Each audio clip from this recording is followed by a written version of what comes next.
అమ్మా అదే మా ఆఫీసు, ఇక్కడ ఆపేమ్మా, నడిచి వెళ్ళిపోతాను. ఎందుకనే నడవడం, అక్కడి వరకు డ్రాప్ చేస్తానులే. లేదులేమ్మా, నేను నడిచి వెళ్ళిపోతానులే. సరే సరే మీ ఇష్టం. కార్ ఆపు.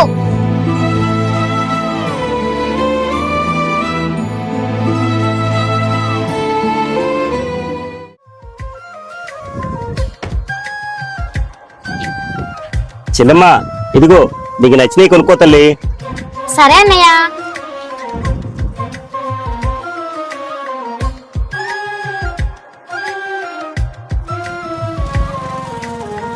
అయ్యో అన్నయ్య ఏంటి లంచ్ బాక్స్ మర్చిపోయారే.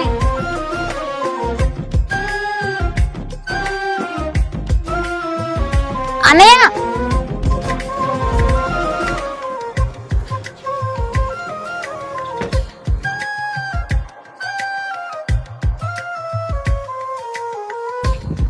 ఏమా ఆగు, ఎవరు కావాలి? కంగారుగా లోపలికి వెళ్తున్నావు? అదా మీ ఆఫీస్ లో పనిచేస్తాడు కదా సూపర్వైజర్ కేవీ రావు, ఆయన బాక్స్ మర్చిపోయారు, ఇవ్వడానికి వచ్చానండి. సూపర్వైజర్ కేవీ రావా? ఆ పేరు మీద సూపర్వైజర్లు ఎవరు లేరే? లేరంటారేంటండి, ఇప్పుడు వెళ్ళారు కదా ఆయనే. ఎవరు ఇప్పుడు వెళ్ళిన ఆయన సూపర్వైజర్ ఏంటి? ఆయన ఇక్కడ వాచ్మెన్. నేను నిజమే చెప్తున్నానండి, ఆయన సూపర్వైజరే కదా. పొద్దు పొద్దునే జోకులు వేస్తావేంటమ్మా నువ్వు వచ్చి? సార్ ఆయన జీతం ఎంత ఉండొచ్చు?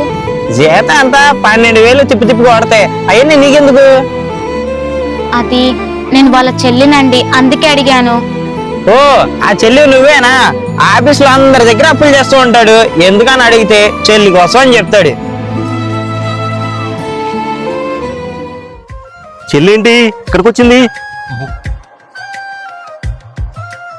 చెల్లెమ్మా ఏంటి నువ్వేంటి ఇక్కడికి వచ్చా? అన్నయ్య నువ్వు బాక్స్ మర్చిపోతే ఇవ్వడానికి వచ్చాను అన్నయ్య. అన్నయ్య నువ్వు చేసే పనిని ఎందుకు నా దగ్గర దాచిపెట్టావు? అది నేను ఈ పని చేస్తున్నానంటే నీ ఇష్టాలు కోరికలు ఎక్కడ చంపుకుంటావని దాచిపెట్టానమ్మా, అంతేకాని మరో ఉద్దేశం లేదమ్మా. నేను ఎందుకు అలా అనుకుంటాను అన్నయ్య? నువ్వు ఇంత కష్టపడుతుంటే నీ కష్టాన్ని నేను అర్థం చేసుకొని జల్సా ఖర్చు తగ్గించుకుంటాను కదా. ఏ అన్నయ్య అయినా తను కోల్పోయింది చెల్లెలికి ఇవ్వాలనుకుంటాడు కదమ్మా. అయినా మీ అన్న చెల్లెలు బంధం చాలా బాగుందమ్మా, నాకు కూడా చెల్లుంటే చాలా బాగుండనిపిస్తుంది.